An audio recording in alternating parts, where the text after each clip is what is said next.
behind this? Sorry? Inspiring the nation. So you're already running them? Yes. Yes. It is important also to inform you that this is a live interview. So our followers are watching you.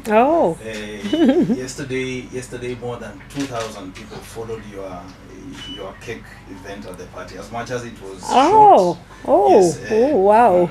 So we have a huge following as a party. You are live on our UDA page and also the page of Senator Cleophas Malala, of course, who is our Secretary General.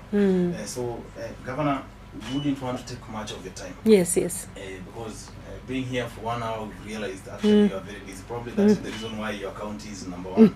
Yes. So Dorka here will handle the first 3 questions. Then I will take over so that we run the rest of the program. Yes. Okay. Thank you, Governor. Where do I focus? You? No. Or the camera? Yes. Okay. Thank you, Your Excellency, for hosting us this evening. Briefly, kindly describe to us who Cecily Mbarire is, your background, from your childhood, your political. Oh, wow. It's a long story. Yes. Well, my name is Cecily Mbarire. I am the governor for Embu County government. I have been in active politics now for exactly 22 years, having been a member of parliament for 20 years, since 2003. I am born of a political family also.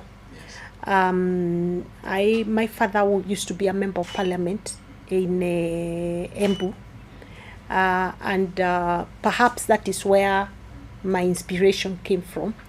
Although I was very, very young when he was member of parliament, but he went with me to all the public events that were taking place those days, whether it's a Harambee, church event. He always went with me and would make me say hello to the people and recite a Bible verse or sing a song. And I think he must have been seeing something in me that at that time I couldn't quite explain. And to be honest, I was a shy girl. I mean, as I became a teen. And though I was a prefect at secondary school, I wouldn't say I was one of those very proactive and aggressive, kids in school. I was quite laid back. And but my political journey started properly at the university, because while at the Egerton University, I was pushed by a few friends to run for office as a student leader. And the reason why they picked on me, I was doing Bachelor of Arts, Economics, Sociology, and I was also doing philosophy. And our philosophy class was a very vibrant class in terms of arguments and, debates and things like that. So the colleagues in now, my classmates told me, you're very good in debate. You're very good with raising issues. Why don't you consider yourself for leadership at the university union, students union? And I was very reluctant at the beginning.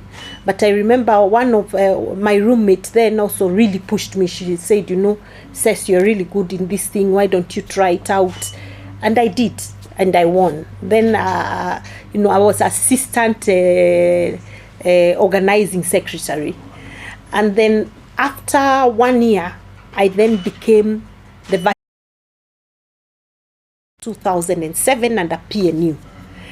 And then, worked for them for 5 years.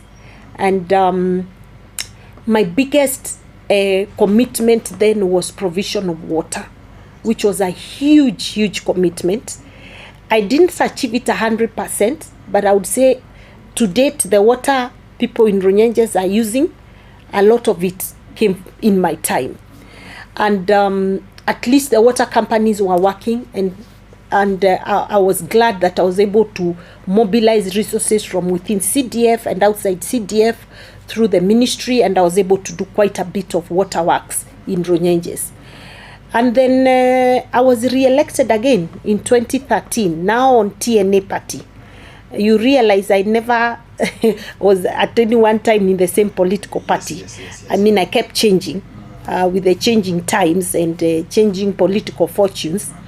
And then I was now elected on PNU, and I was made Assistant Minister for Tourism. That's why I'm extremely passionate about matters tourism. Yes. And when I became Assistant Minister for Tourism and I was at the MP Runyenjes, I continued to do work for my people. And I think one of the biggest achievements for me between 2007 and 2013 was to be able, I was able to start a huge irrigation project, which now has a dam that you hear the president talk about, Doshi Dam, which is also going to now be done under the UDA and KK